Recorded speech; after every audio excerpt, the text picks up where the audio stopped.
A very good afternoon to everyone. Thank you for joining us. And I hope everyone is safe and doing well.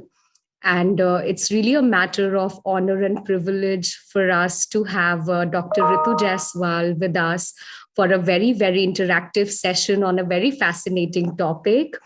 So I welcome all of you for this course on dialogue studies. This is the 14th week.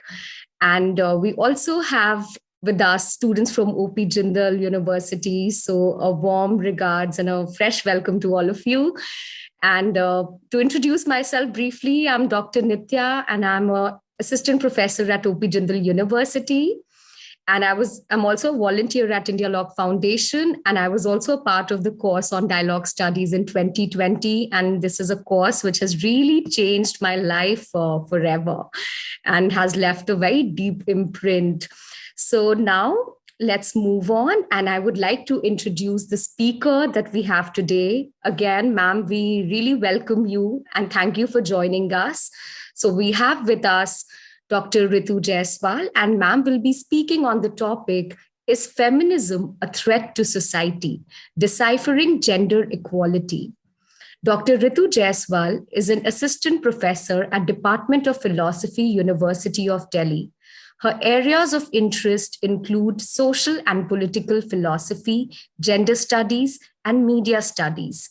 She has various publications and presentations in several national and international forums. She is currently supervising 4 Ph.D. thesis, 1 postdoctoral work, and has supervised 4 MPhil dissertation. She was also the convener of the first ever All India Philosophy Graduate Conference. She has been awarded the Gandhi Award from Gandhi Bhawan, University of Delhi. She's also mentoring the Gender Champion Committee of the department for the last 4 years. She's also a visiting faculty at IIM Rohtak. So we welcome you, ma'am, and really eager to listen to you. Thank you. Thank you so much, Nitya. And thank you so much, Behzadji, for inviting me and making me a part of this course. So I enjoyed discussing things with you all, as in the previous lectures too. I've tried to raise a certain issues, and then we had not only a monologue sort of lecture, but rather an interaction. So I hope this time too we can do that. And as you people are aware now that the topic is feminism a threat for society, okay, or is feminism a threat in itself? So we are going to discuss on that, and considering that feminism is something which is very near to my heart, you shouldn't be refraining from discussing and opening out your own views. Okay, so please do not think that if I'm a feminist, I will be offended by some sort of comments, because here we are here to have a dialogue, to understand what do we understand by notions, by behavior, and various things. So I have divided my lecture into 2 parts, okay, and the first part of the lecture will be dealing with this question, that is feminism a threat, okay, and the second part of the lecture will be discussing that in what way, why do we think that feminism and how do we think that it becomes a threat to our society. Okay, so to start, I will just raise this question first, that do you think that feminism is a threat to our society?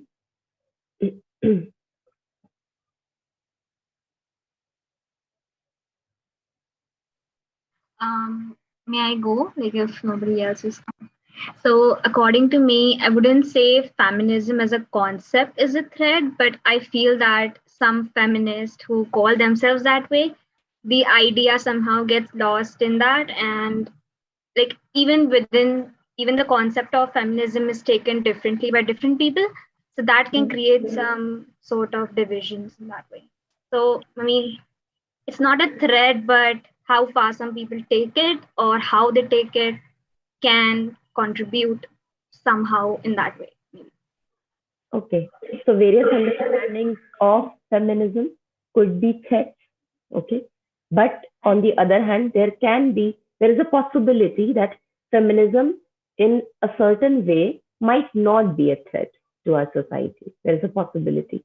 So, okay, let's go to the possibility of considering I just some. wanted to kind of put in just this little point that the society, that the way it is structured right now, feminism Mhm. is a revolution, so it will end up changing the status quo of the society. So if you look at that regressive, or that, I mean, okay, regressive might be a strong word, but if you look at that particular thing, then it is a threat, and it should be, I mean, if we look at it in another aspect.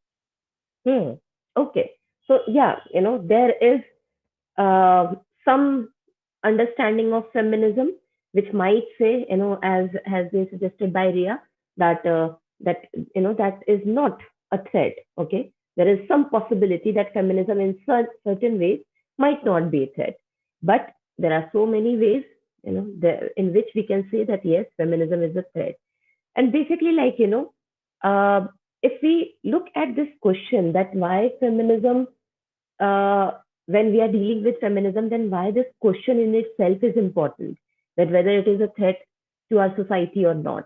Okay, why are we not discussing about something else as such? Because right now, in these days, feminism has become rather a fad. Okay, so basically, like, everybody is talking about feminism, everybody is talking about gender equality and everything, and still there is a huge chunk of people who think that no, this is something, which is wrong, and it is going to destroy us, it is going to destroy our families, our marriages, our society as such.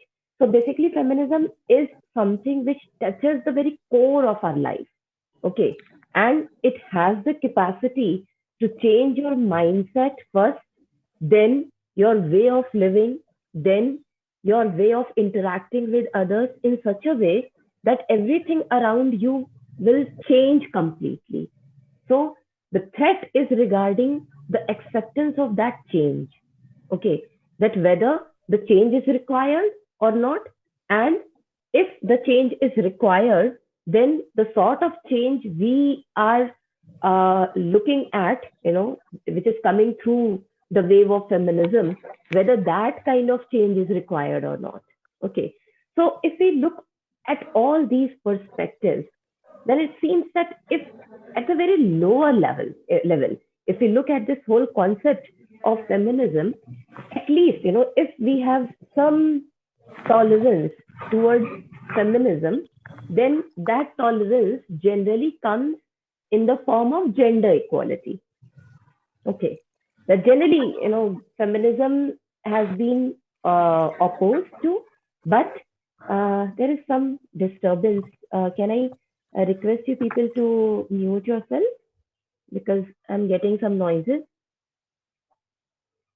Okay, thank you so much. Yeah. So basically, like, even if there might be some people, if I ask them that, do you agree that feminism is a good thing? Then, there might be a very clear response that no, feminism is not a good thing. We should not be endorsing feminism. But if I ask that whether gender equality is a good thing, then, people would be more open to accepting gender equality in comparison to feminism. So, but I have a very um, um, confusion sort of thing here. That what is feminism if it is not for gender equality? Okay, and if it is something else, if it is not trying to establish gender equality, then whether gender equality in itself is valuable, or, like, if feminism is not trying to establish gender equality, then feminism is valuable, or if not gender equality, then what?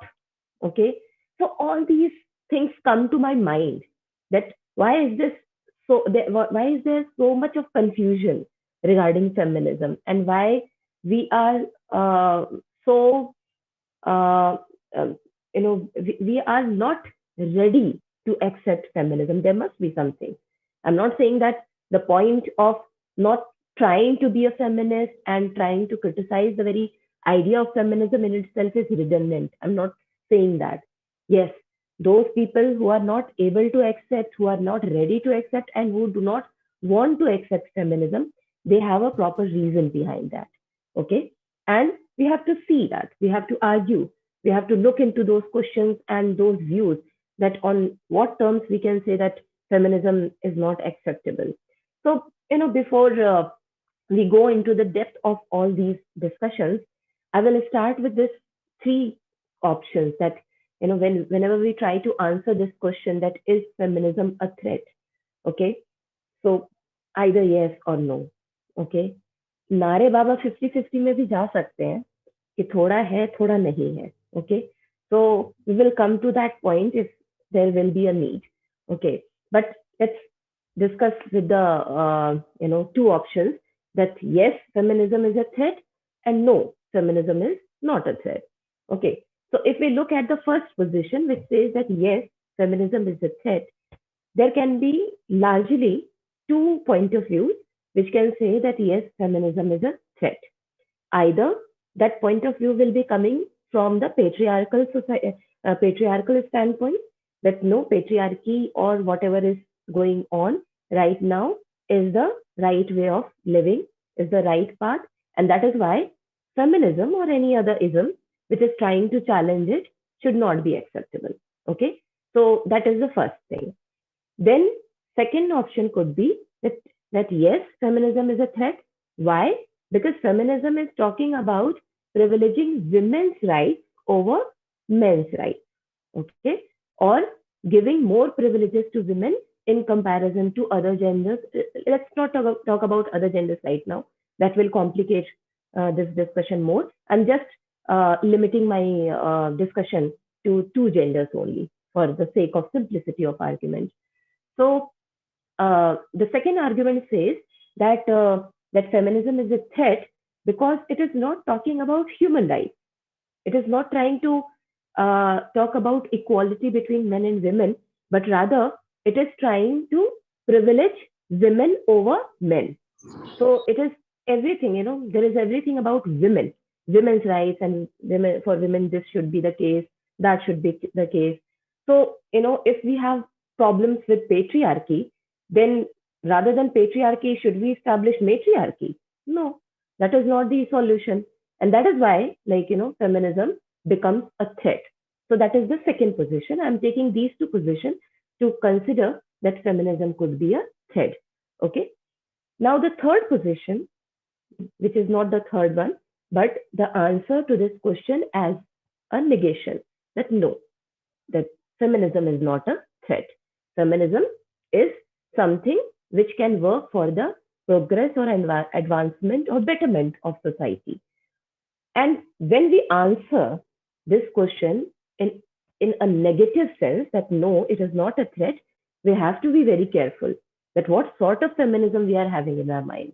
Okay, because then there can be various forms of feminism, and those who think that feminism is not a threat to society, they have to be very careful that how they are arguing for someone's rights without hampering with the rights of others. Okay, so we have to be very careful. We'll come to that point, that how can we construe the idea of feminism which is not threat to society.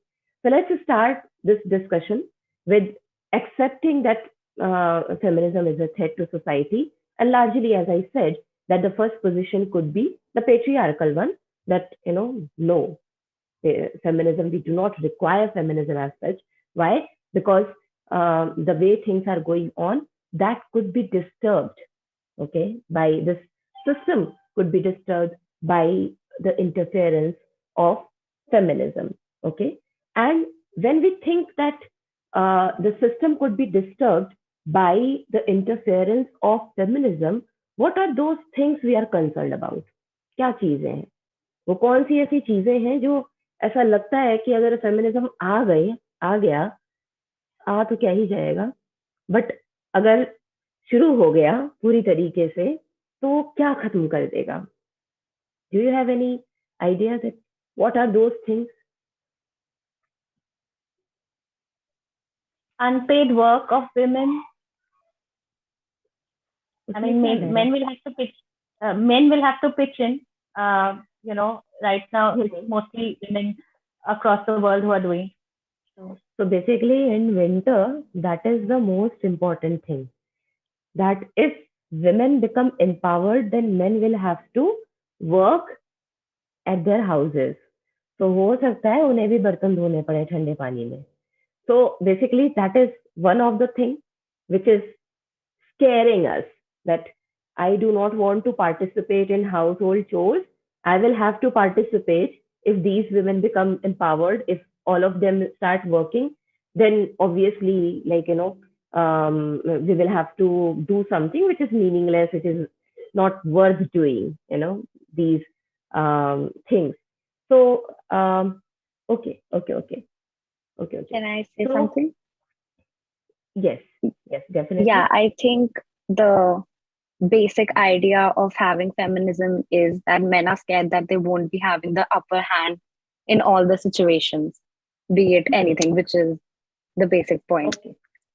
Yeah. So whatever is, we are accepting. See, we have to have a very clear notion here that we are considering, in this case, I have taken the first position, which says that feminism is a threat to society. So right now you have to think in those terms, that how feminism becomes a threat to society from a patriarchal perspective. Okay. So, whatever you have just said, that makes it a very sarcastic comment on patriarchy. That, okay, yeah, you think that you will have to do it. So that is why you do not want to accept feminism, that you're touching the, weak core of patriarchy. So here we have to literally think that feminism is a threat. Now, set your mind according to this thinking that feminism is a threat to our society. And if it is a threat, then what are those things which it is posing a threat to? What are those things which will be disturbed by feminism? Okay. And that is why we shouldn't be accepting feminism. So we have to think about those conditions. Yes, Zisha? Ma'am, I personally believe two things. That one of the thing is men's have been conditioned with to form a particular kind of ego.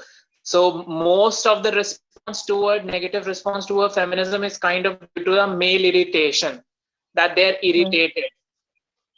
They are irritated by what? Sorry, ma'am. Am I audible now? Yes, you are audible now. They are have been taught from they have been,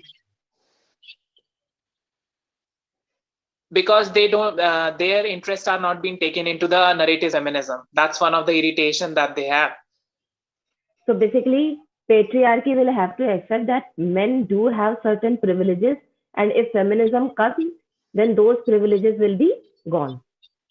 Okay, so that is one of the threads. Good. Any other one? Women in the chat box, please share your views directly. Yeah, so men will have more competition at workplace because more women will have, and secondly, also the institution of marriage might be threatened because there is a lot of women who marry because of social and financial reasons, and men will have to now work harder, so they'll have to woo the women, and they'll have to work harder to probably get married now, so they can't be entitled anymore. So marriage as an institution will be under threat. Okay, what is going to happen, whether people will be getting married now or not? Okay, nowadays it's a great question. A marriage, institution of marriage is something now people are not so prone to getting married. Okay, even though Facebook and social media is full of marriage photos and everything, but there are a huge chunk of people who do not want to get married because of so many issues. Okay, so basically the institution of marriage is being challenged by feminism, and that is a threat to our society. Any other options? Ma'am, can we also say that even feminism with association with the queer movements, we are now on the verge of questioning the family system actually, that we are Yes. questioning that how much relevant this family unit is. Yes. So basically, even family is also questioned by feminism. So basically, family, marriage, and our value system, our tradition, our culture, so And many things will be challenged yes, if we accept feminism. Yeah. can we So also add someone wants, religion into it? yes, religion could be taken into account, but I haven't taken that into account because I'm an atheist. And since I'm an atheist, and if I speak something from an atheist point of view, probably I will not have an authority to say a few things. So I have rather not taken the religious point of view here, but rather the social point of view. Okay. Okay, ma'am. But yes, religion is a very important aspect of it. Okay.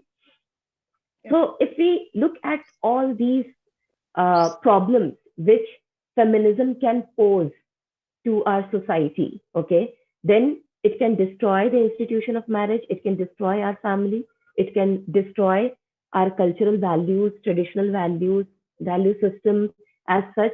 And if we move further, then it can also destroy our culture as such, okay. Not only cultural values, but culture as such could also be destroyed. And that could also become, I'm taking it to the next level now, okay, that feminism being a modern concept, feminism being a Western concept can colonize us once again.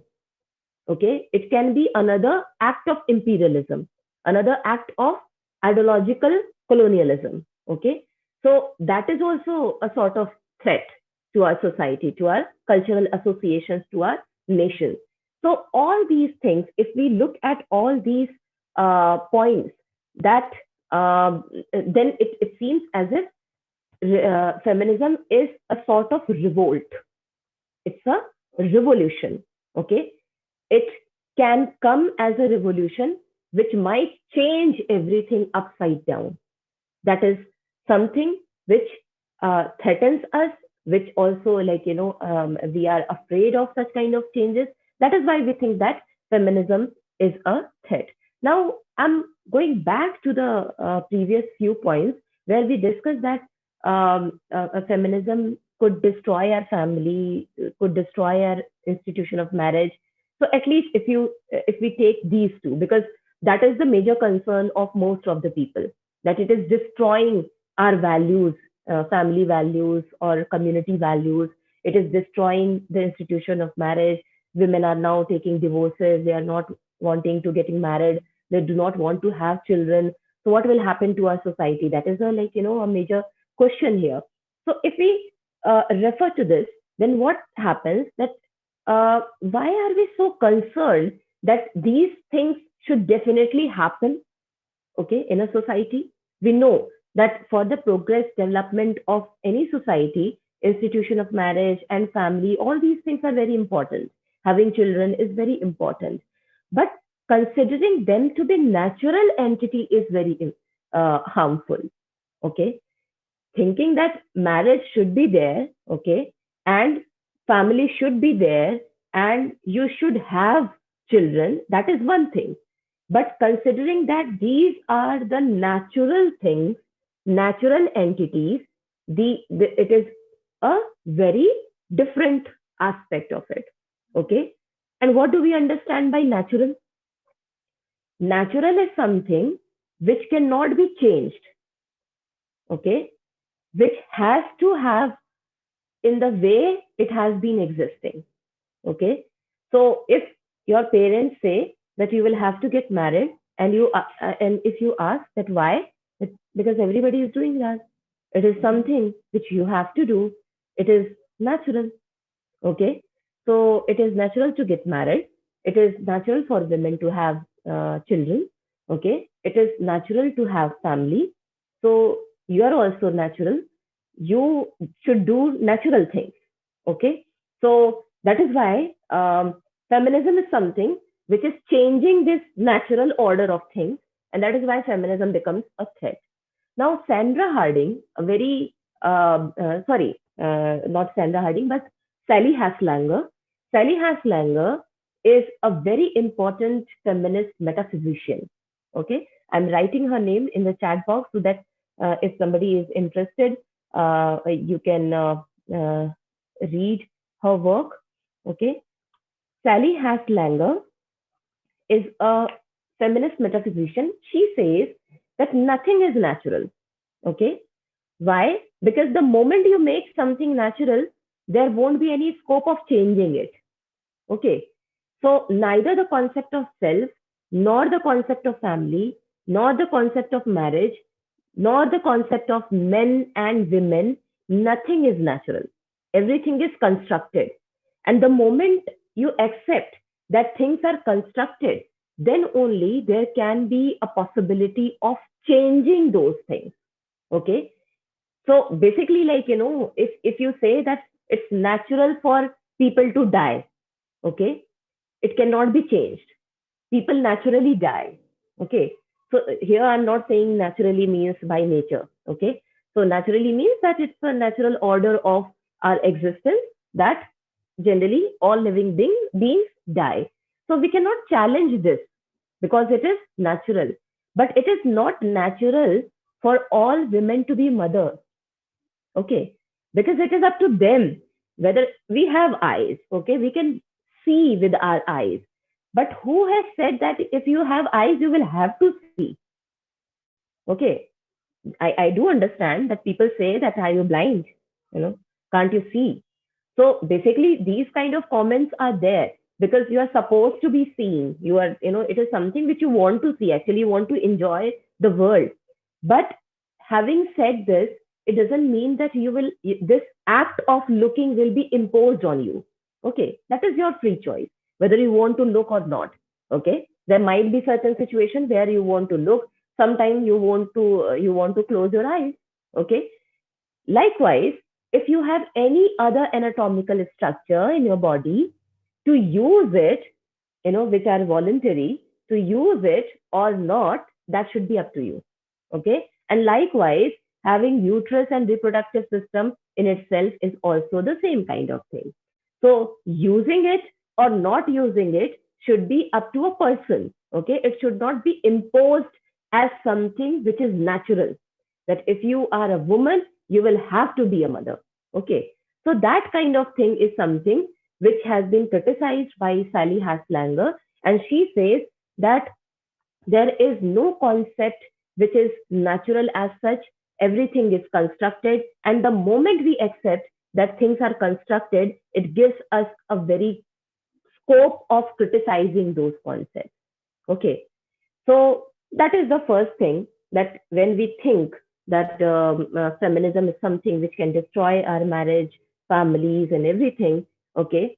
So basically, I will come to this point at the end of my lecture because that is a part of the second part of my lecture. That how can we accommodate marriage and family within the concept of feminism? Okay, instead of just trying to destroy it. But here, at least, most of the people think that feminism is against family and marriage, and that is why family should be and feminism should be criticized and it should be considered to be a threat. Now we have seen that it is because it is a threat. It destroys so many things in our life. That is why it is a threat. Now the second level of threat comes to the level of culture as such. As I said, that thinking that feminism is just an example of colonialism, another sort of colonialism. It is a modern concept, Western concept, and that is why, this Western concept has been imposed on us, and people are trying to, take the help of these feminist revolutions to be modern and to try to go against their traditional values. Now, if you are interested in reading about this whole debate, because in this lecture I cannot deal with everything, but I can suggest you a few readings. One is by Martha Nussbaum. She is a very famous feminist thinker. And another one is an Indian thinker, Uma Narayan. Okay.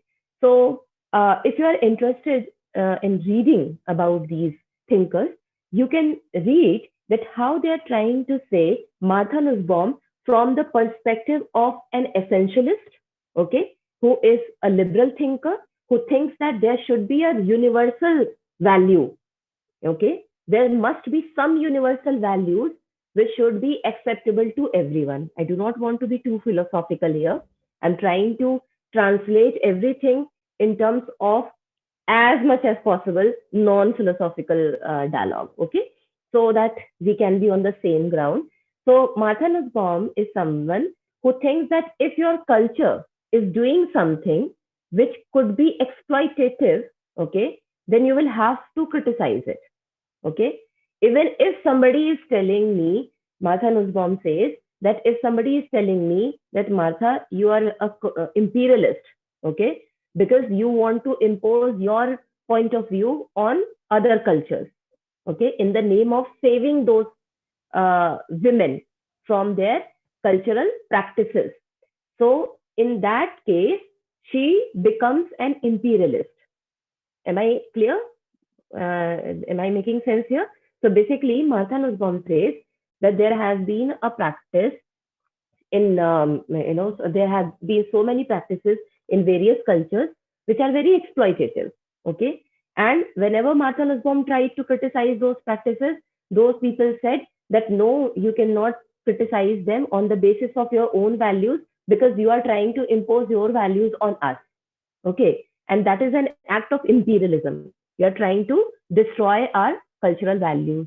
And she narrates one instance here, and she says that in one of the conferences, what happened, that one of the thinkers said that, these American people, these European people, they are trying to destroy our culture. And they, what did they do is that, while women are chumming, while they are having periods in India, they are not allowed to, in so many families, they're not allowed to go into the kitchen, enter into the kitchen. Okay. Why? Because there is a distinction in our way of living, that if women are having periods, then they shouldn't be praying, they shouldn't be doing puja and all, and they shouldn't be entering into the kitchen because they have to make food there. So she was saying that if that is the criteria of not allowing women to enter into their public sphere, what do I mean by, rather than public, I should say work sphere. They cannot enter into their work sphere. So should they not enter into this conference as well because they are having periods? So basically, like, what will be that criteria on the basis of which you are asking someone to not enter into kitchen, not enter into a puja room, whatever. So people can say that it is because of the hygiene, because of the purity. Okay. So if that is the thing, then obviously, due to the technologies, due to several things, now we are able to maintain proper hygiene. Okay, we are not living in centuries back sort of scenario where there were no as such facilities for us. Right now, we have so many facilities with us. We can maintain hygiene at the same time while we are doing other work. So basically, like, in the name of cultural practices, we cannot stop women from doing something which is important for their survival, okay, which is important for their faith. So these are some of the things which we will have to think. And at the same time, Uma Narayan too says that you have accepted jeans, you have accepted shirt, pants, you have accepted modern ways of technologies, science, and education system. Everything has been accepted, which is modern, so-called modern, which is so-called Western. So why is this the case that when it comes to women's behavior, lifestyle, then everybody becomes very, suddenly very aware of how modernity is affecting our lives. Okay, that how westernization is affecting our lives. But that doesn't mean that we should be leaving all our cultural values, and we should be adopting all Western values. But the point is, we have to fight against those practices which are exploitative by nature, whether they are the symbol of our culture, and in the name of saving and protecting our culture, whether we should be protecting them or not. The answer is no. If it is against humanity, if it is against women, then we will have to criticize them. So basically, so many people who criticize feminism, they think that feminism is a threat to society because it is also against our culture, against our cultural values, and it is an imposition of Western values, so another sort of imperialism. Okay. Now, at the end of everything, we think that uh, feminism is a radical movement. It is a revolution. Okay. And it will turn everything upside down. That is why we should not accept feminism. Now, problem is that what do we understand by radical? What is radical and what is not radical? Okay, let's decide. Taking, okay, slapping someone is radical or not?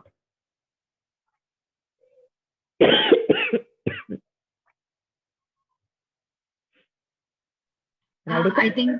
I think it should be considered radical because like you're taking an immediate action to maybe get a reaction out of something. So No, I'd good. consider it radical.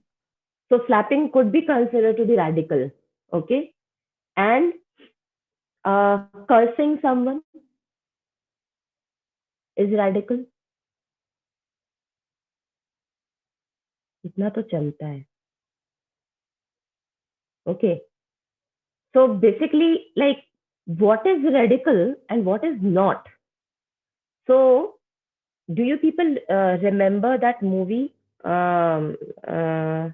मैंने प्यार किया?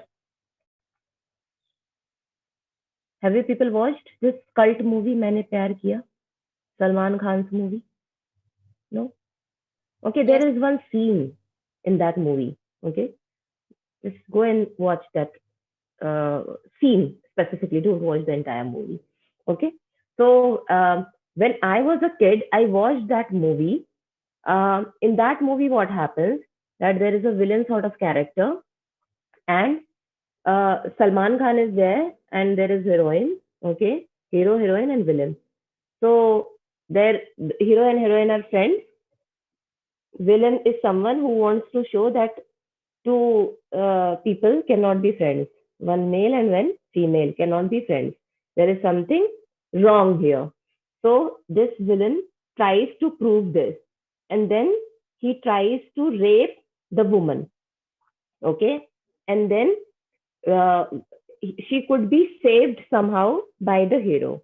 Okay, now hero, when he saves woman from villain, he doesn't say anything to the villain, even though the act of rape was going on. Okay, he just holds the hand of the woman, the heroine, and takes her with him in order to save her.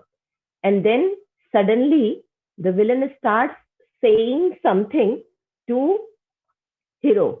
Okay, that I know that you people are not friends, and I know that what is going on between you, and you have kept this girl, something like that, curse words.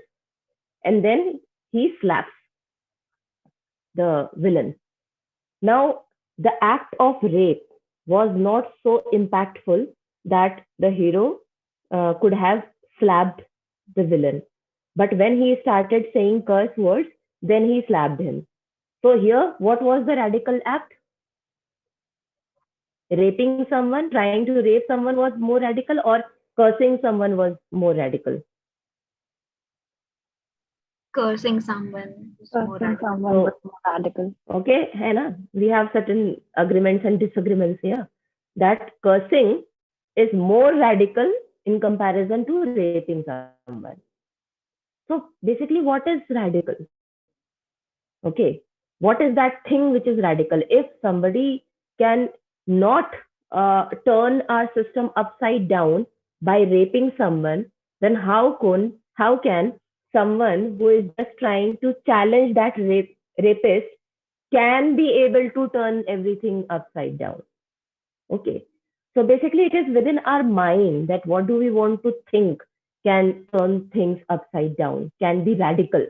Okay. Feminism in itself is not radical, but the way we are taking feminism, that makes it radical. Okay. That in many houses, no, that women are not allowed to say anything. Okay. They are not allowed, their suggestions, their point of views are not taken into consideration. So if they say something one day that I won't accept it, that is radical. Okay. So, but in those houses where women can speak very easily, every day they are saying that I won't accept it. That is not radical. So, what is radical? That depends on how tolerant we are of the other's views. Okay. So, if we look at all these concepts which we have discussed till now, the problem is not that whether feminism is trying to destroy marriage or family. The problem is what do we consider to be natural? Okay, the problem lies there. Okay, instead of in this point that whether it is destroying our family and marriage and or other values or not. Second thing is that the problem is not that whether we are accepting any Western value, okay, and leaving our own values, but problem is whether we are able to change our exploitative rules and regulations or not, exploitative values or not. Third one is the problem is not with those movements which are revolutionary in nature. The problem is with our tendency to be tolerant of the changes which are happening and which are important to happen around us. So these are the 3 points which I discussed under the first criticism. First one, patriarchal point of view. Now the second point of view, I have already spoken for 45 minutes. Okay, so the second point of view is that of gender equality. Okay, the human rights, which says that feminism is a threat to society because we should be fighting for human rights and not for feminist rights. Okay, or not for women rights. So the problem is, if we look at the very idea of what is a human right, first of all, the very parameter of understanding what is human is very much based on men's perspective, men's view. Okay, so what is human is mostly based on what is man. Okay, so the rights, human rights, are also decided on the basis of what is required for men. Later on, women have been adjusted in that human rights.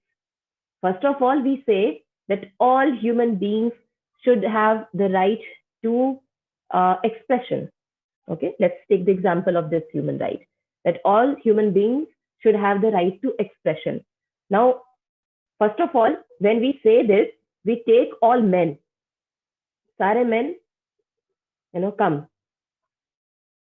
All men should have the right to expression.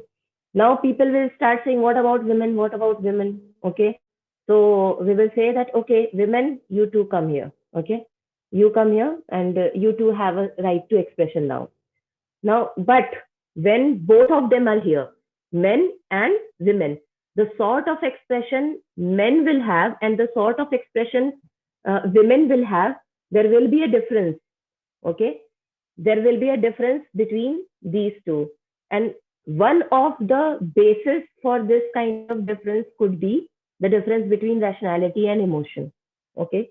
That generally it is accepted, it is a very sexist notion that men are rational and women are emotional.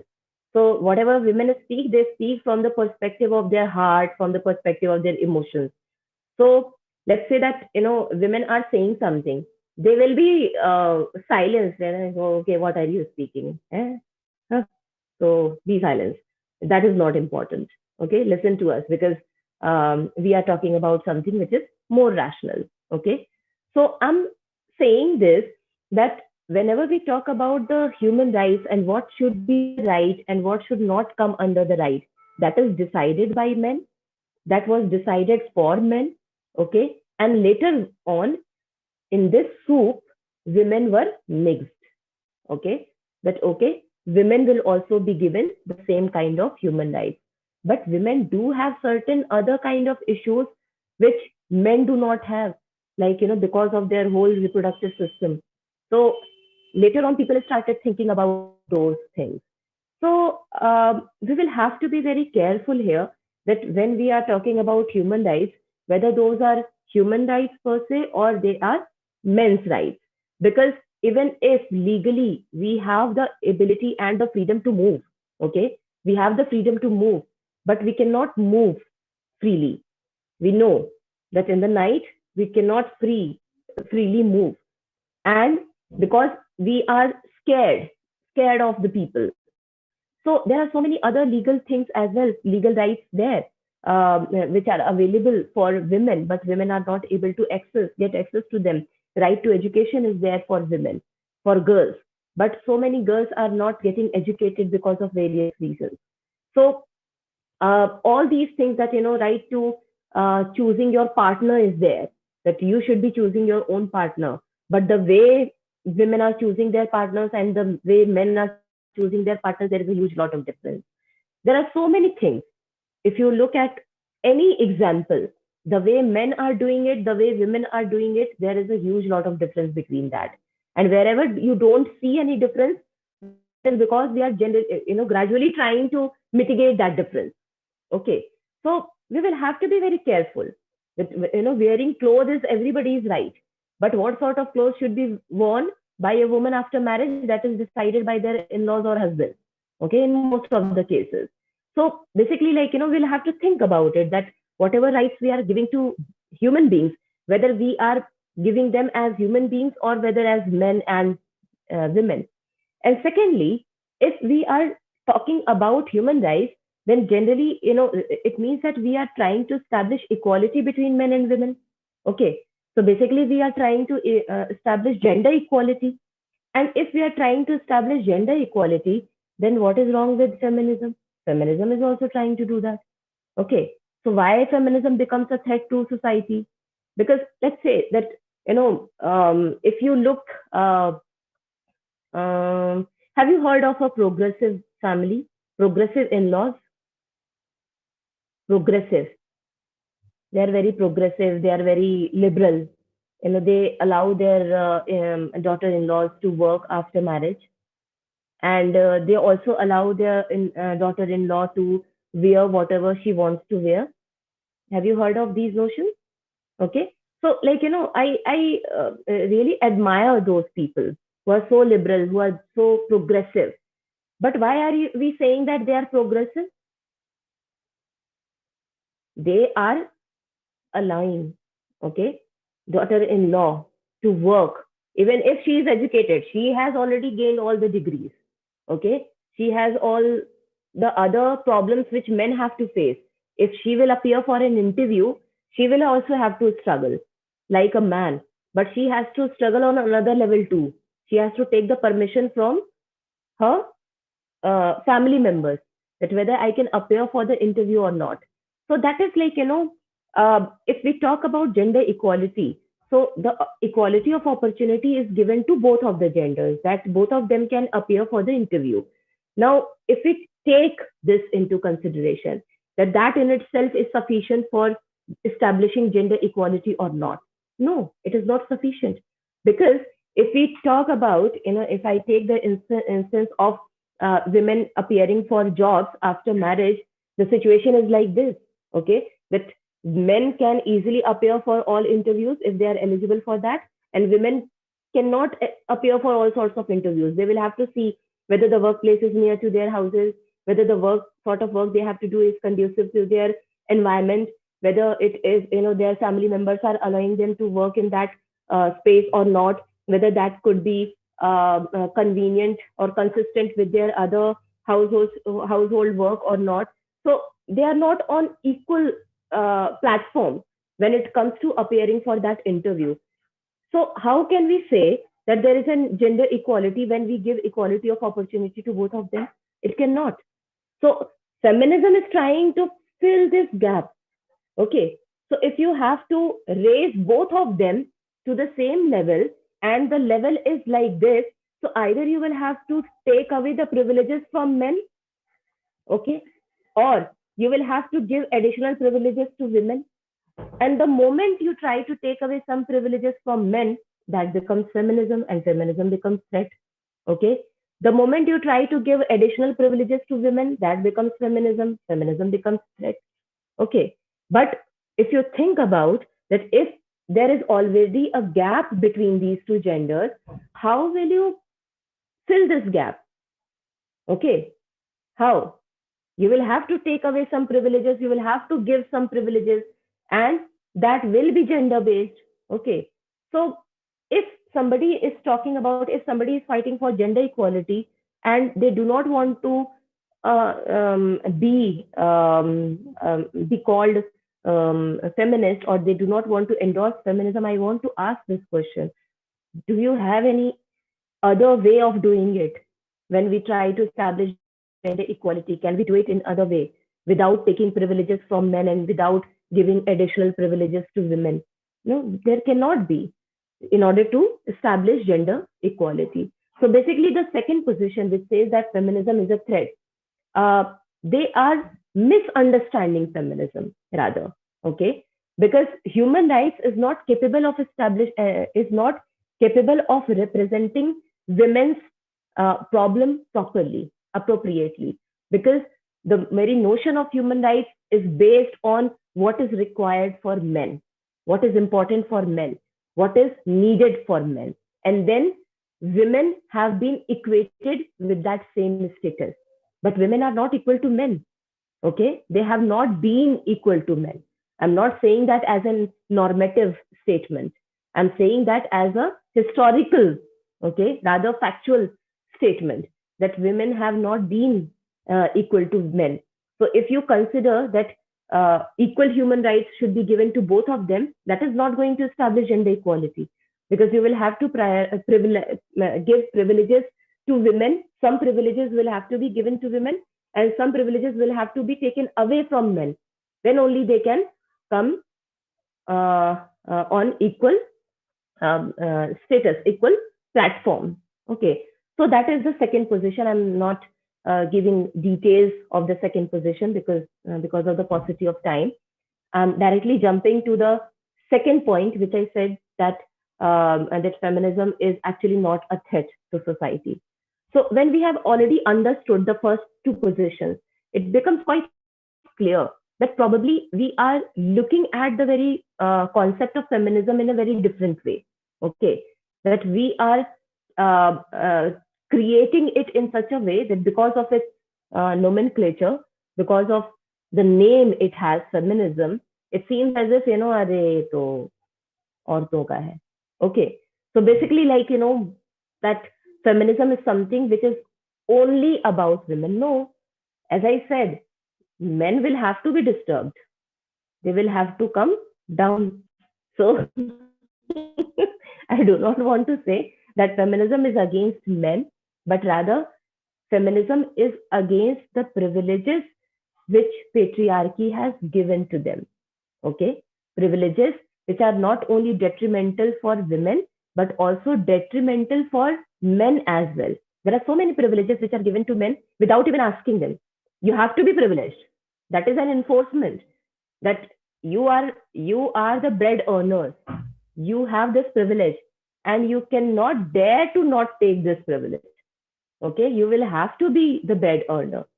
So even for men, that is something, the privilege is given, but that privilege is enforced on them. It is given to them. Go and live with that privilege, and you dare, not go against any sort of privileges. So basically, you have to be physically stronger. If you are not physically stronger, if men are not physically stronger, then obviously they are not men. Okay. So all these things are problematic. We'll have to understand that feminism is something which is not against men or any other particular gender, which is not against any which is not meant for any particular gender. It is meant against patriarchy. Okay.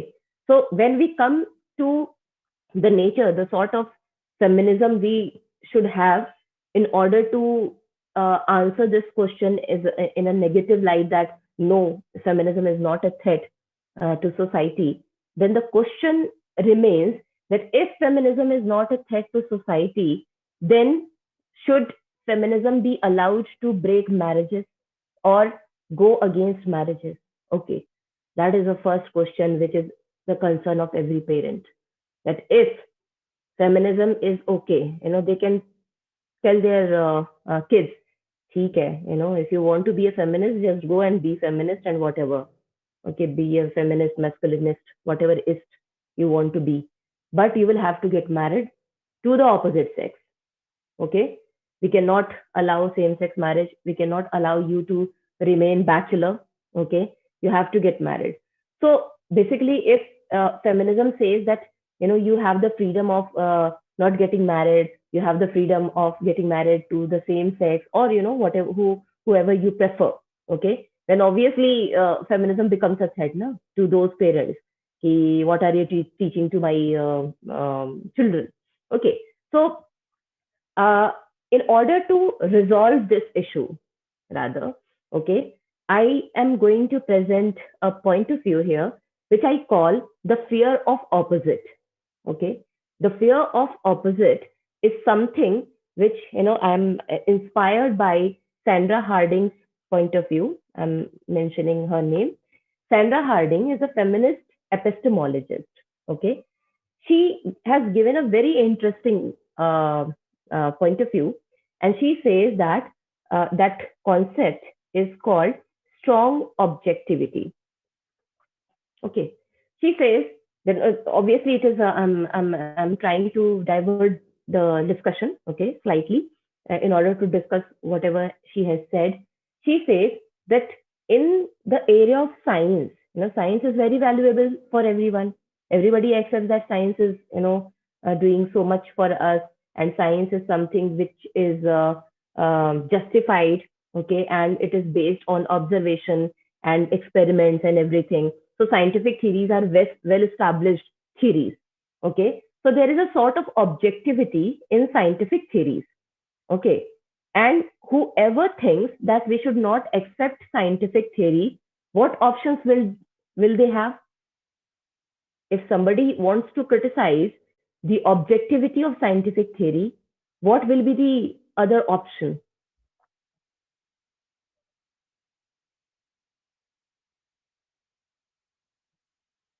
Okay, I'm just trying to give another question. What will be if you do not want to accept that all men are emotional beings, okay? If this is the statement, which is an objective statement, which is true for everyone, okay? And if somebody has an issue with this statement, then what will be the response to this statement if you want to criticize this statement?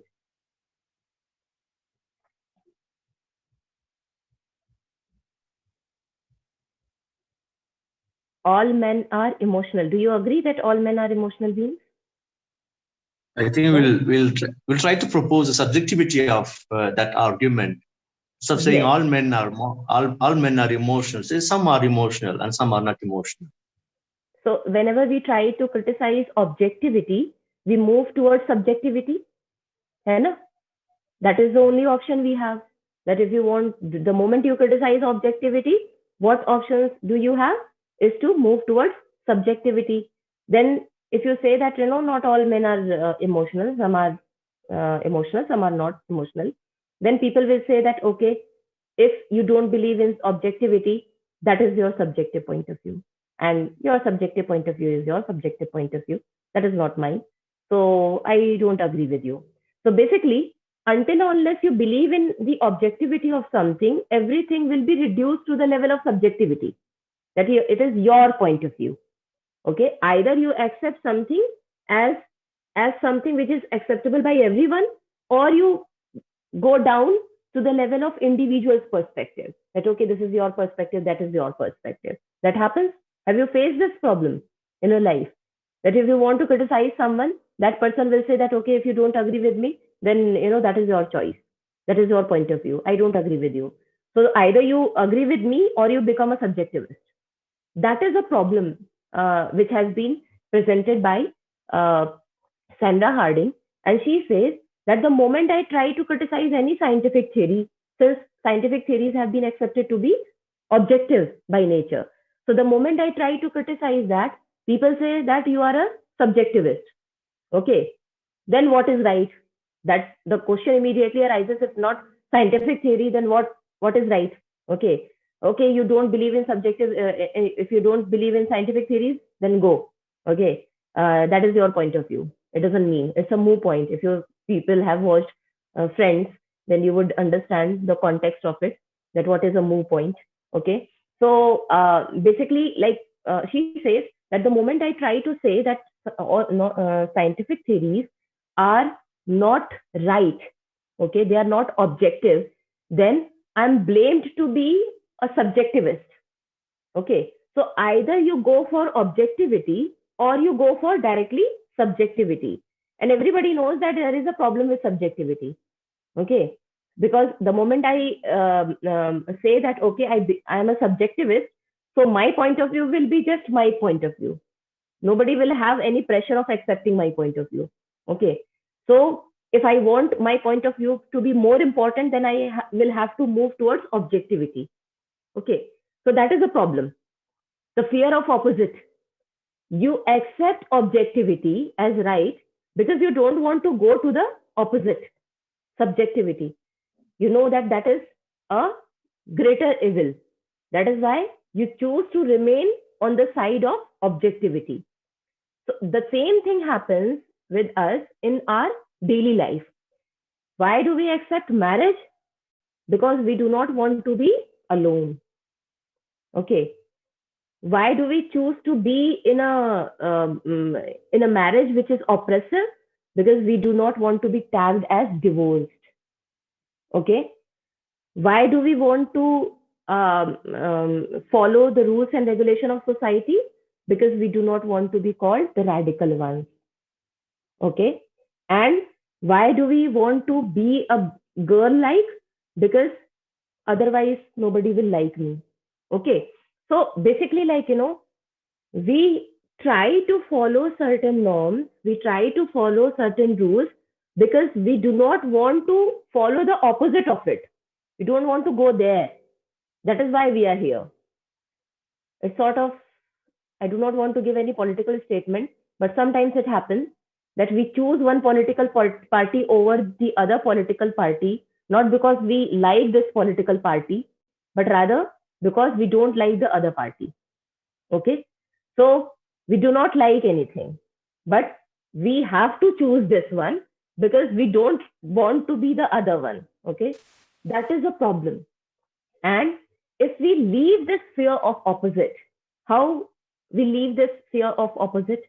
How can we resolve this problem? So instead of thinking of moving towards the opposite, so if you want to criticize objectivity, one option is that you move towards subjectivity. And it seems to be the only option.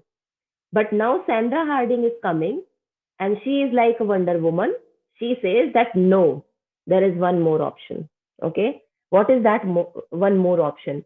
She says that you try to include this other option in the first option. Try to include subjectivity in the objectivity. Make it more comprehensive. Make it more comprehensive in such a way that the objectivity will not lose the significance of subjectivity. ये कैसे होगा? It seems very contradictory and very confusing. She says that when we say that something is objective, it seems that it is applicable for everyone. Okay. But whenever we give any objective statement, do we take everybody's point of view? No, that is not possible. Okay. So we apply an objective statement on everybody without taking into consideration their point of view. Okay. So it is like, all people in this class, they enjoy feminism. I give this objective statement without taking into consideration your point of view. I just assume that everybody likes feminism. Okay. So objective statements are like that only, that they don't take into consideration the point of views of individual members on whom that is going to be applied. Okay.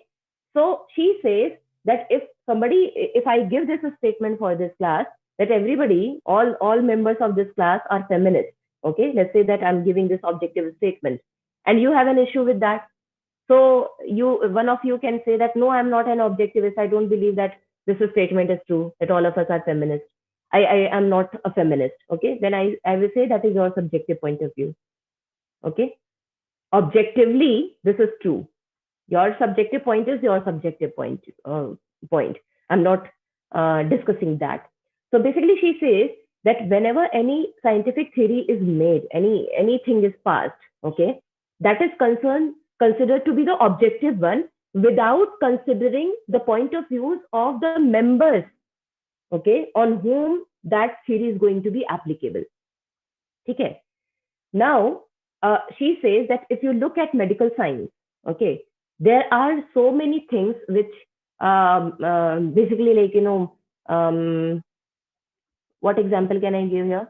She says that scientific theories are made from the perspective of men. Okay. And when you have to establish any theory, you take certain samples, you take certain data, okay, and then on the basis of that data, you establish some theory. But what data will be considered and what kind of data will be considered, how much of data will be considered, all these things are something which is based on the choice of the scientific community. So basically, a scientific community is choosing what is correct data and what is incorrect data, and what sort of data should be taken and what sort of data shouldn't be taken. So basically, all these things are coming from the perspective of a scientific community, which consists of only a few people. And then that theory becomes the objective theory. Now, she says that before passing any scientific theory, you should try to be as inclusive as possible. Before saying that all human beings are rational, you will have to check whether women are rational, whether children are rational, whether all men, black, white, brown, are rational, whether men of every class and caste are rational. It's not like, you will have to go to each and every individual, but rather there must be some representative of each and every group. Okay. So in that way, what will happen, whatever you are saying will be strongly objective, because it is trying to be as inclusive as possible. Okay. It is not trying to exclude people while making the rule and regulation. It is like, if I want to make some rule and regulation for this class, I should not be the one who is individually making the rules and regulations. Okay. Or not all teachers should be the ones who are taking the decision, but rather the representatives from the students should also be there to tell what should be the rules and what should not be the rules. Okay. So that will give you the concept of strong objectivity. If we apply the same notion to our real life, to our normal life, then we do not need to, if we do not want to, we do not need to criticize and challenge marriage. Okay. But rather, what we can do is to make it more inclusive. Okay. Why do people do not want to get married? Because they are afraid of so many things. Some people are afraid of the responsibilities they will have to go through. They will have to accept. Some people are afraid of not, giving birth to children or taking care of the responsibility of having children. Some people are, afraid of leaving their home and entering into someone else's home, adjusting in new setup. So instead of enforcing marriage the way marriages are, we should try to change the very concept of marriage. So there comes the notion of, which was said by one of you, that marriages should not be just restricted and limited to heterosexual couples. Okay, it should include homosexual couples as well. It should include not moving to the other house as well if you do not want to. Okay, it should include the option of having children and not having the children if you are afraid of that. So rather than leaving the very idea of, I do not want to get married because of these reasons, we can rather try to make it more inclusive of the environment which we want to have even after getting married. Okay. And when we think that there are some people who are suffering from so many problems in their married life, and that is why they want to get divorced, but they do not want to get divorced because after that they will be divorced, and being a divorce is a taboo. Okay, so rather than making divorce see a taboo, we will have to change that idea. Okay, we will have to change all these concepts in such a way that that could be inclusive of the happiness and well-being of other genders as well. That should not be just restricted to whatever is good for just one gender. And in that case, we wouldn't have to just make feminism something which is trying to turn everything upside down. Okay, it will just be trying to accommodate those issues of various people which are not addressed till now.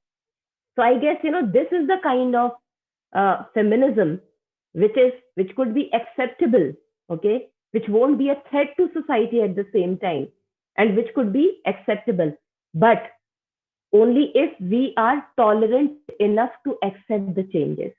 Okay, if we are conservative enough to not accept any kind of changes, then obviously feminism will be a threat. Okay, so with these words, I stop here. Yeah.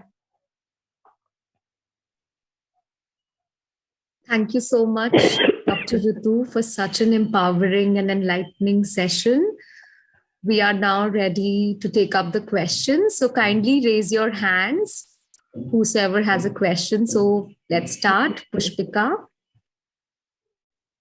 Oh, hello, ma'am. Thank you so very much for this enlightening session. And I don't have a question as such because I think the whole session was so much well built. You already raised the questions and then you already answered them so amazingly well. So what I conclude is, so I think feminism is a way or a moment which is there to bridge the gap between the genders. And this is a way, in a larger way, it is the way, it is a process towards gender equality. I think this is what is, how am I summing up the session. Also, at last, that inclusivity is a way to formulate this, I mean, to mend the gap. I think that's what you are trying to tell. The second point is yes. Yeah, inclusivity is important, and we will have to be more inclusive rather than just fearing the opposite. Okay. So, but the first point, gender equality, actually, I myself is not very convinced about gender equality, but because, what do we understand by gender equality? Okay. So I guess people think that feminism is a threat to society because it is not meant for gender equality. But gender equality means that you will have to take privileges from someone and give additional privileges to someone. So if that is not gender equality, then I don't know what is gender equality. So basically, I have issues with whoever says that I'm up for gender equality, but I'm not up for feminism. So I don't know why. Yeah, I got it. Yeah. Thank you so much, ma'am. Okay. George, please go next. Ma'am, thank you so much for your wonderful presentation. And my question is about Sandra Harding's view of including subjectivity into objectivity. My understanding goes like this. For example, marriage between men and women is good. That's objective. But then where will be placed marriage between men and marriage between women and women? Is it not subjectivity? And then won't be a contradiction of saying that the objectivity includes subjectivity. Then objectivity becomes subjectivity. I don't know if I make myself clear. As far as I understand, this complexity of, or rather logical difficulty of adding subjectivity into objectivity is actually very prominent. Okay, and it is a valid point that objectivity will lose its character the moment it tries to include subjectivity in itself. That is why she has said that it is not objectivity. She has changed the very definition of objectivity. She says that we need to have stronger objectivity. Okay. And how can we build stronger objectivity? I'll give you an example that let's say that we have to take an exam, okay, for this class. So what will happen that I'm a teacher, okay? So it might be the case that I'm a teacher and then Nityaji is there and Behzadji is there. So all of us will come together and we'll say that, okay, I know the students and Behzadji too knows the students and Nityaji too know the students. And all of us together will try to understand that what are your requirements. And on that basis, we will try to take an exam, which is easy and significant and convenient for everyone. So that is an objective criteria. Okay, we are not inspired by our subjective point of view, are we? Yeah, ma'am. Yes. Are we inspired by our subjective point of view? Why not? Yeah. Yes. Yes. So all exams which are conducted by any university, any entrance exam, they are also not objective. They are subjective. No, they are objective. They are objective. How? Because the questions are set and the answers are also set. So you cannot give anything. So in that way, they are objective. The questions are selected by some people on the basis of their preferences. Yes. Okay. And some of the students, like, it happens in every exam. Some people say that exam was very easy. Some people say that it was very tough. Okay. Because it is on the basis of your individual preparation that you can say that, okay, I like this portion, I didn't like this portion, and this came and this didn't come. Okay, while I was preparing the question paper, I didn't know whether you prefer this one or that one. I was trying to be objective. Okay, so in the process of being objective, I tried to create one sort of question paper for everybody. Okay, in order to maintain objectivity. But Sandra Harding says that this is a weak kind of objectivity because the source of this objectivity is the subjective point of view. Okay. So now, in order to make it strong, what should we do? Is to take the point of view of students rather.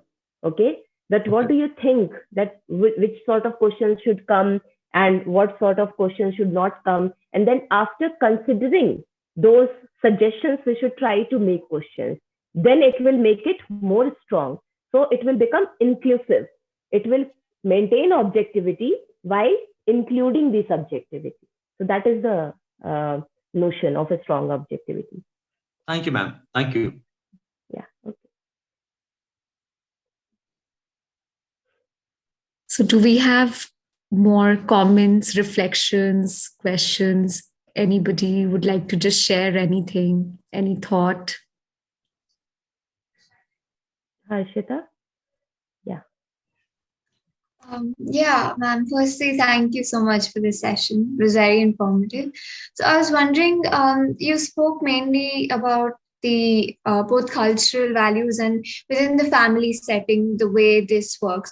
So I was wondering, to what extent do you think this could transfer to other spheres of life, something more complicated like the political setting, for example, where it does not include a very diverse group of people. There are not many women in this position. So this notion of objectivity with subjectivity, wherein in the political sphere, it obviously involves a lot of people, a mass number of people. So moving from the family setting to a greater population, how do you think that could transfer there or be enforced in that area?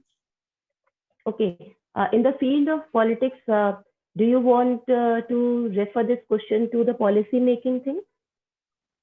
Both policy making and the roles held. There are not as many women as compared to men. So how does that work with this That is idea? why, like, we need to have more representation of women, and we need to not actually when Sandra Harding, since I have borrowed this idea from her, I will be responding to this question from the perspective of Sandra Harding. So, including the views of diverse group doesn't mean that you have to physically ask them. Okay, you have to choose the representatives one by one, but rather it is the perspective, it is the standpoint, okay, which should be included. So basically, like, it shouldn't be the case that whenever we are constituting any assembly, okay, then that assembly have the representation of men, but doesn't have the representation of women, okay, or doesn't have the representation of other genders, or doesn't have the representation of oppressed class, oppressed caste. Okay, so in every assembly, whenever there are elections, whenever these things are happening, we will have to make it sure that the representation of all the groups are there.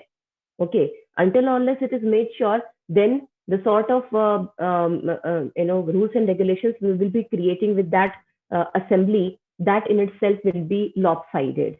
Okay, so we will have to be very careful whenever we are making any constitutive assembly, whenever we are constituting any committee as such, that it could be more representative in its nature. Okay. Yes, thank you. Ma'am? Yes. One more question.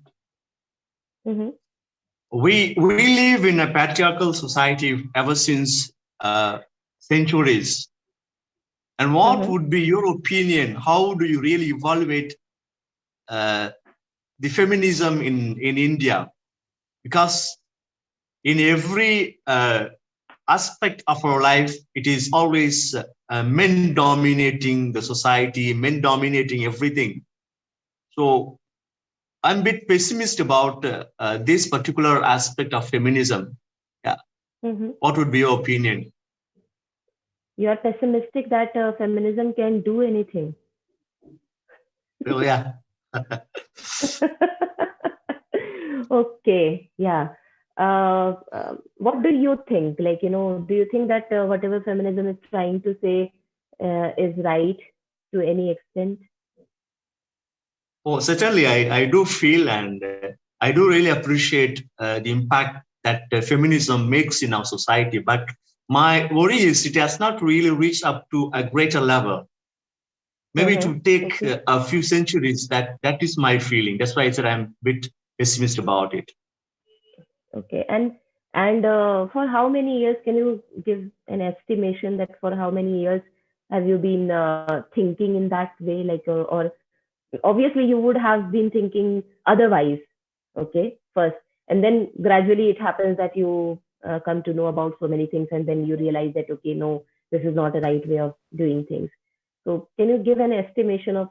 Maybe for last 10 years, I have such a notion of feminism. For last 10 years, yeah. So that's a progress. Okay.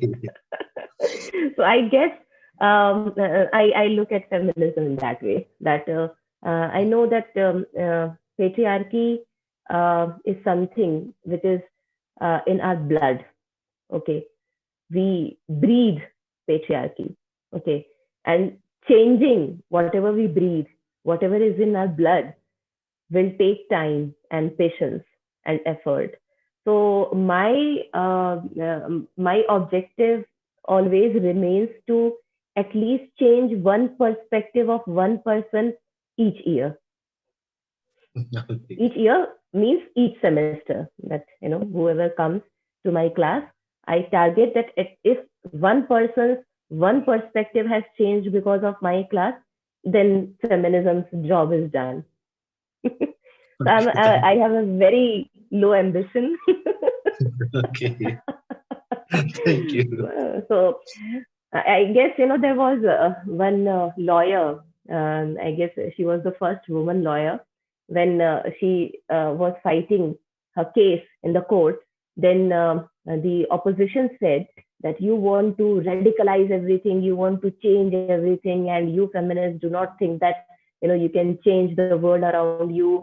And she said that for past 100 years we are asking for voting rights, and you are saying this radical.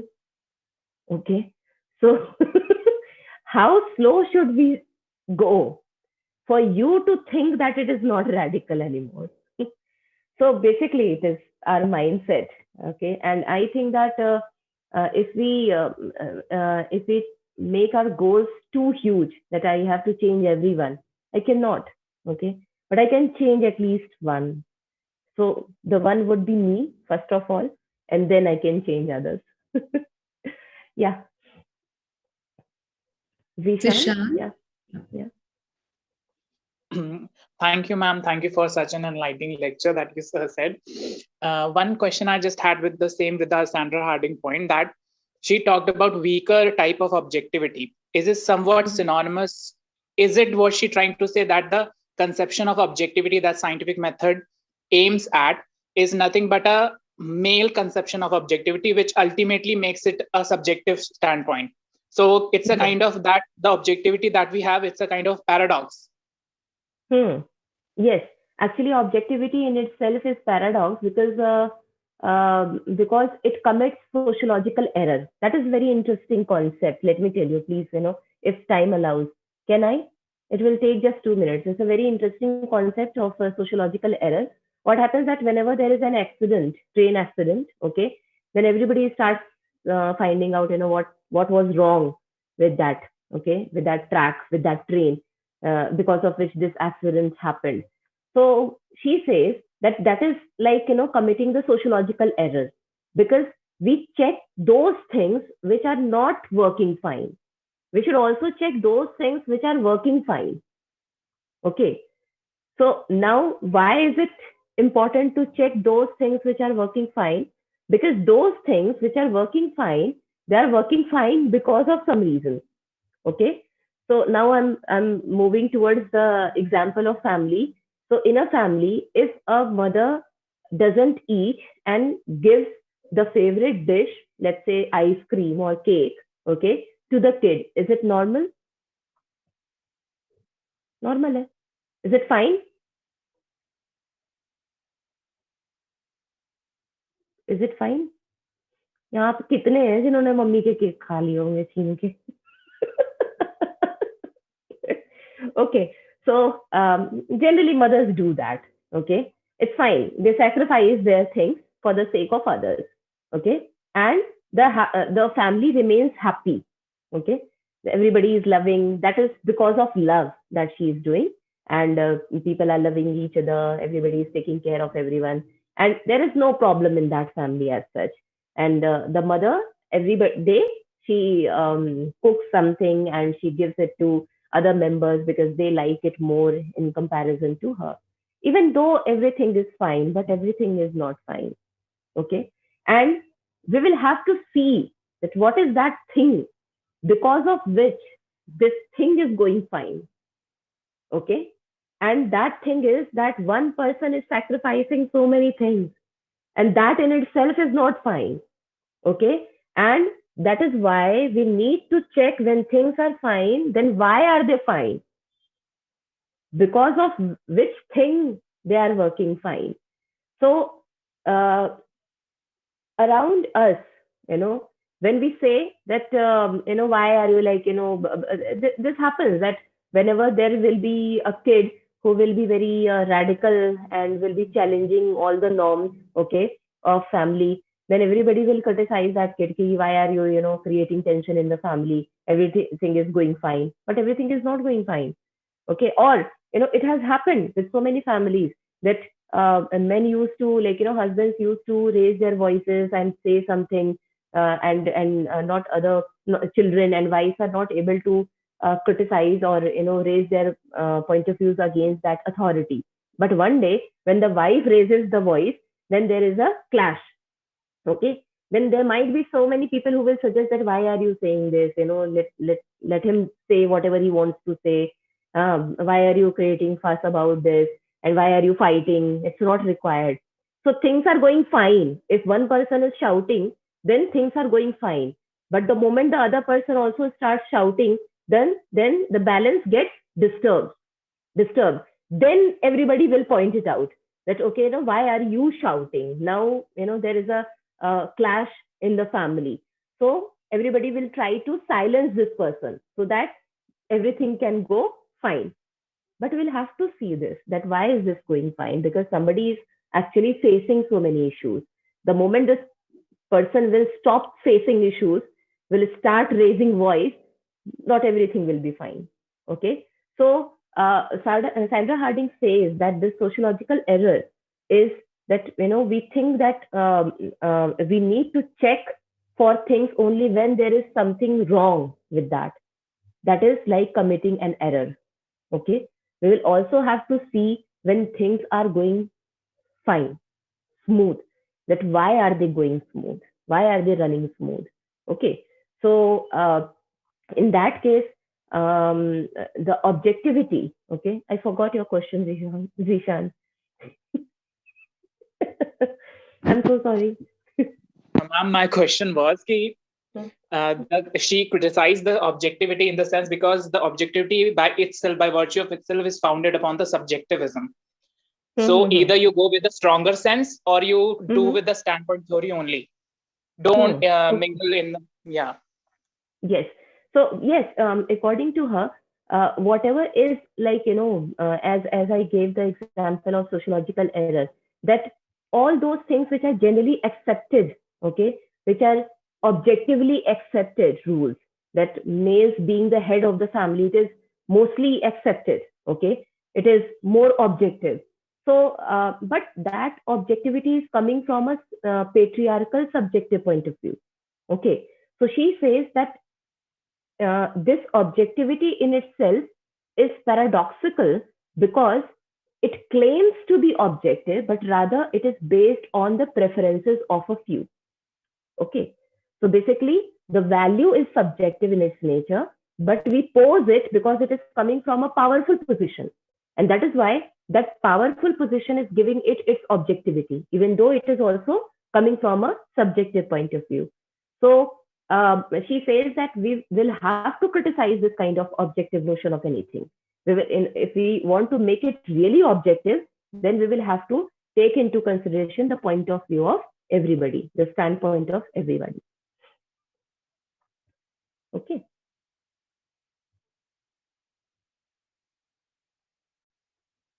Is it clear, Zishan?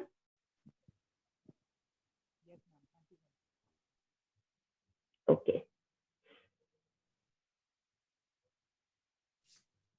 Yes, so any more comments, questions?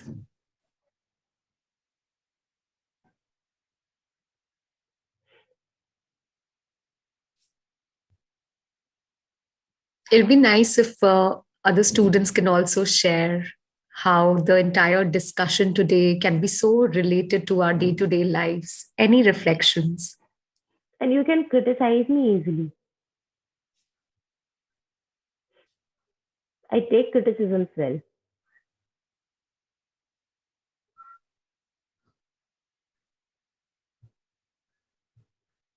Yeah.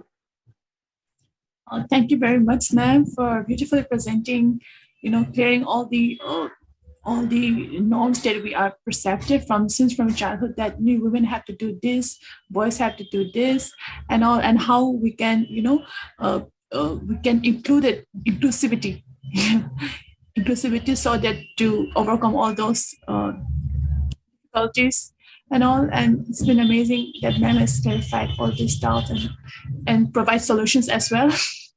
So thank you so very much. Okay, thank you. Thank you.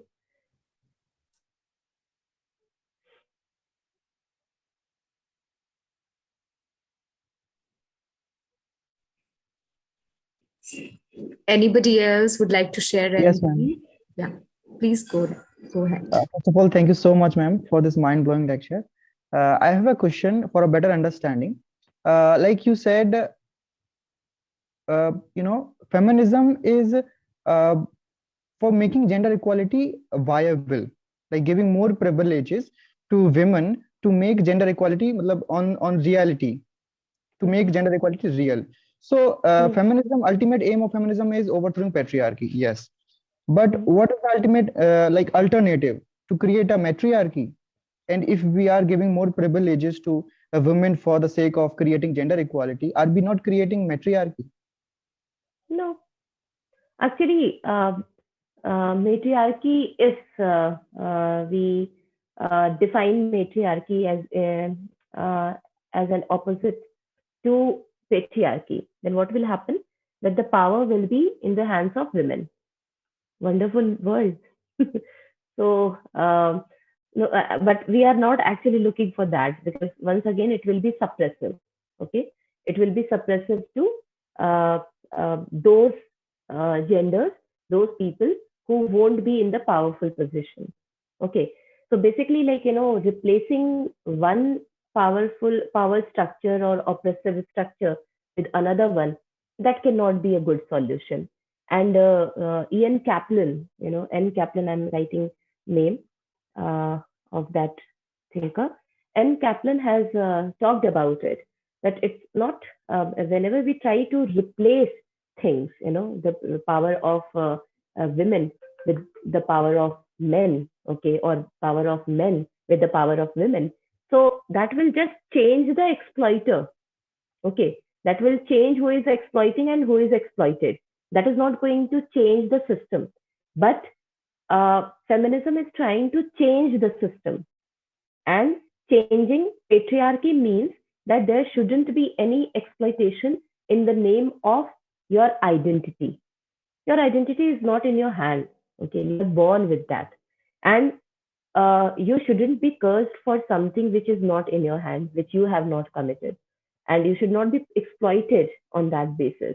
So feminism is asking for such kind of arrangement where nobody is exploited in the name of something which that person hasn't done, okay, or committed. I would have liked to become a man rather in a patriarchal society, had I given the choice. But I'm not, I'm not given that choice. So why should I be blamed for it? Why should I be facing problems for it? Okay. And feminism is not trying to turn it upside down by changing patriarchy into matriarchy. As I said, that we do not want to oppose patriarchy because we have the fear of opposite. That if not patriarchy, then what? Matriarchy? No. Okay. We have to make a archy, not pate or mate. Okay. So the art should be constructed in such a way that it is livable for everyone. Okay. Without giving power to only a few. The power should be distributed among all. Okay. Yeah. Thank you.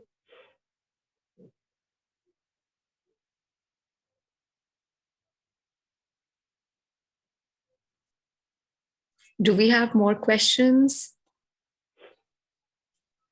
or any comment?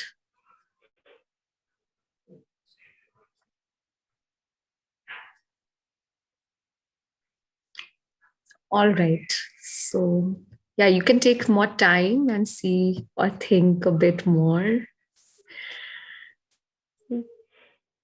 I guess that enough has been said to think about. Rather, it was like, ये तो हमारे साथ होता है, yeah, this happens. So basically, when I teach feminism, in my class, I teach feminism and feminist film theory, okay, and feminist epistemology, feminist metaphysics, social and political philosophy. I see that the same kind of problem exists almost at every level, whether we talk about this or that. So we will have to touch the basic things if we want to change the things. So somebody has asked this question that how feminism is another act of imperial colonization. Yes, it becomes another act. It is considered by a few people that it is another act of imperial colonization because feminism is considered to be a modern concept, Western concept. So it seems as if women of Western countries are considered to be sexually more empowered, more liberated, okay, whereas women of third world countries, and if we talk about India, then here women are not that independent, sexually independent, okay. So sometimes we think that if women are doing all those things which these Western women are doing, then it is like imperialization, some sort of imperialization, that we are trying to leave our cultural values and we are trying to do something which Western women are doing. But trust me, when Western women are in problem, okay, they themselves are complaining that we are not getting this, we are not getting that. Forget about sexual independence, okay, we don't want that. We want so many other things in our life. So it is not about it being a Western concept, rather it's about what is exploitative in nature. So if something is exploitative by nature, we need to challenge that, whether we are taking the help of Western concept, Eastern concept. I don't think that we need to actually be dependent on Western concept, because we have so many resources within our own culture. Okay, if we want to establish gender equality, there are so many references. So we do not need to necessarily go to the Western concept in order to endorse feminism, just because feminism and three waves of feminism have emerged from Anglo-American societies. We can talk about feminism in terms of some other nomenclature. Okay, we can give it some other nomenclature, but ultimately the feeling will remain the same. Okay, so just try to say something else instead of feminism if you think that that could be an issue. Okay, and it could be another act of imperialism if we do it the way people in the Western countries are doing it. Okay, we follow them blindly. But in a post-colonial world, nobody is trying to do that.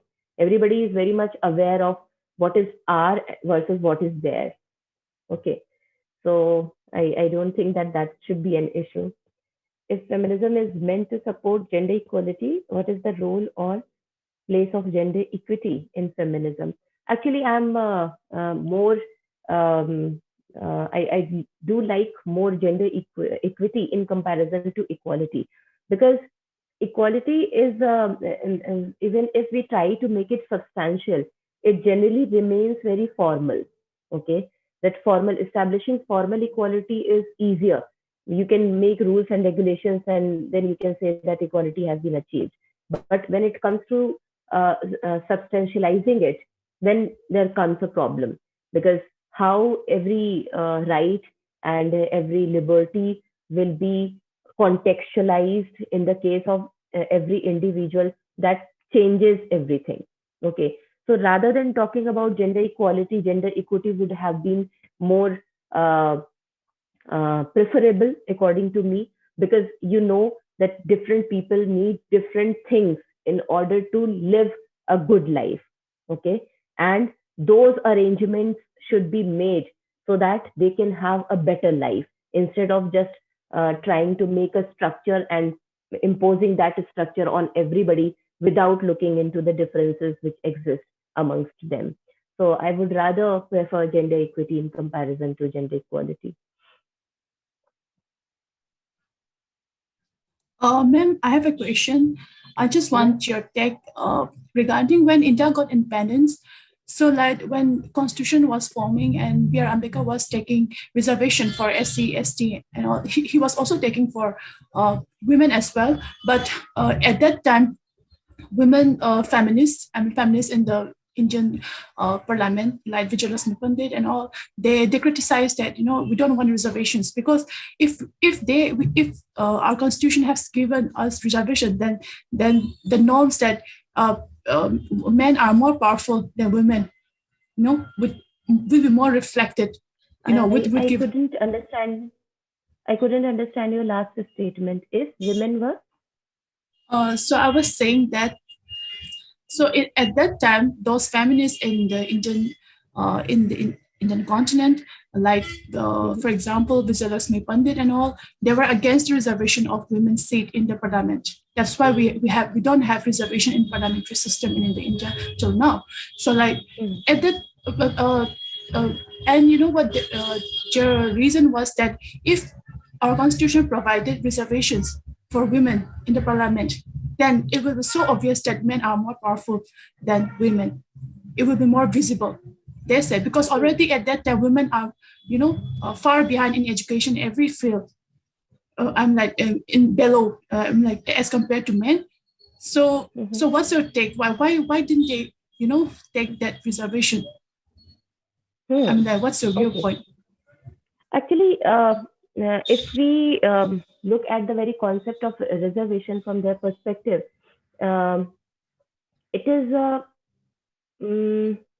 first of all, whatever women say and whatever women do, okay, generally it is said by and commanded by their respective men, okay, whether they're husbands or fathers or whatever, okay, brothers. So giving reservation would mean that you are increasing the representation of those powerful men who are already in power. Okay, so basically, what will happen, that since women are not educated, you know, most there are only a few women who had the privilege of getting educated. Only privileged families were giving education to their women. So what would have been the case, that you know, they would have given their women this opportunity to become the part of that parliament, okay, or any constitutive assembly. In that case, the same point of view would have been carried by those women as well, okay. So basically, like, you know, it would have been a reservation for particular powerful families. Rather than giving it to women, it would be giving more, it would mean to give more power to those powerful families, okay. Already And privileged one. yes, so already they were privileged. And the second thing is that women, even if they were given reservations, most of the women are, even if they are educated, they were patriarchal by nature. Okay, so like, you know what, there is a huge difference between caste-based thing and gender-based thing. That people who are oppressed in the name of caste, if you ask them that do you think that caste-based discrimination is right, they will say that no, it is wrong. Categorically, it is wrong. Okay. But if you ask women, do you think that gender based discrimination is right? So many women will say that yes, because women are naturally weaker than men. Okay. They will say that, you know, women are supposed to do this only. So that is why there is a huge lot of difference between caste based reservation and gender based reservation. So there can be women representatives in the parliament who will be trying to pose the same patriarchal values which are posed by men. There might be some men who are feminists who want to give more rights to women, but women will say that no, you know, women don't need it. The major, duty of any woman is to take care of their family rather than going out. These things will happen. So there is a difference. We cannot equate both kind of reservations, and that is why, like, you know, there were so many people who were opposing the reservation given for women. Thank you, ma'am. And you could take the example of Rabri Devi. So she is a woman. I'm not saying she was a bad woman, bad chief minister, but I'm saying that she was just a replica of her husband. You know, she was just doing those things which was commanded by her husband. So in most of the cases, even if you have seen the series Panchayat, in that series too, it has been shown that how women are given reservation, but mostly their husbands are going to the offices. So at the actual level, it won't have any effect as such. So that was the problem, actually.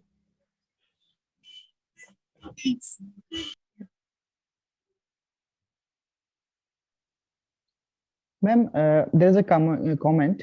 Like, in my opinion, feminism can never be a threat to a society, because feminism is not just about women. Like, not only talking about women rights, it is about talking. It is talking about the rights of the marginalized, the rights of the exploited. Right. This is what I understood so far in some years about feminism. And as even Nivedita Menon has also said in her book, Seeing Like a Feminist, and I quote, to be a feminist is to imagine occupying the marginal, relatively powerless position with reference to every dominant framework that swallows up the space at the center, and not necessarily women. And she gave an example. She said that any possible woman who would be reading this book might be on a dominant position relatively to a rickshaw driver, or to any like a waiter or someone. So feminism is not about women; it is about the exploited person. So it can never be a threat to a society. Yes, yes, definitely. Very right. That feminism is not only meant for women. It initiated with that. It was initiated for the rights of women, but right now it has taken a very broad form. Okay. And that broad form could be defined in terms of fighting against any sort of marginalization. So basically, it is against any kind of power structure which privileges one over the other. So that is feminism.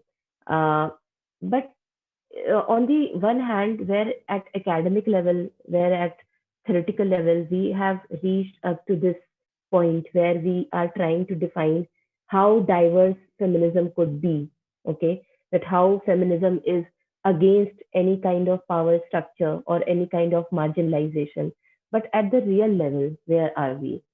At the real level, we are still fighting with this choice that whether we should have a boy or a girl. Okay, so this gap, whenever I teach in class, I feel as if I'm doing something wrong when I'm talking about those issues which are not able to touch the lives of people. Okay, here at this level, where forget about marginalization and everything, they will bluntly tell you that I want a boy. Okay, so I forget about other genders. Other genders, so they don't exist for them. They don't even want girls. They just want boys. Okay, and there are so many things, female feticide and everything happen here in this world. So yes, at the academic level, yes, at the theoretical level, feminism has reached up to this level. Okay, that where we can say that it is against any sort of marginalization.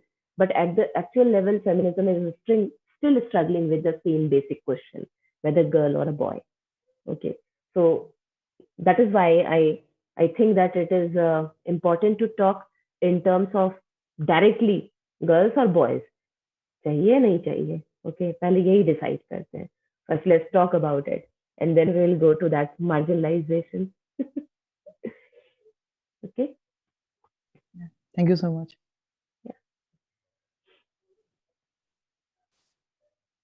Thank you so much. It was indeed such a thought-provoking and an eye-opening session. I'm sure we are taking back so many questions. Thank you, ma'am, for making us think through these vital day-to-day life questions that we encounter in our everyday reality. And I think as a woman, as a man, or as a whatever identity we might claim, I think the fight, like you said, is real in our day-to-day life, every day, the kind of life story we are creating. So thank you so much for this really, I would say quite a stimulating discussion.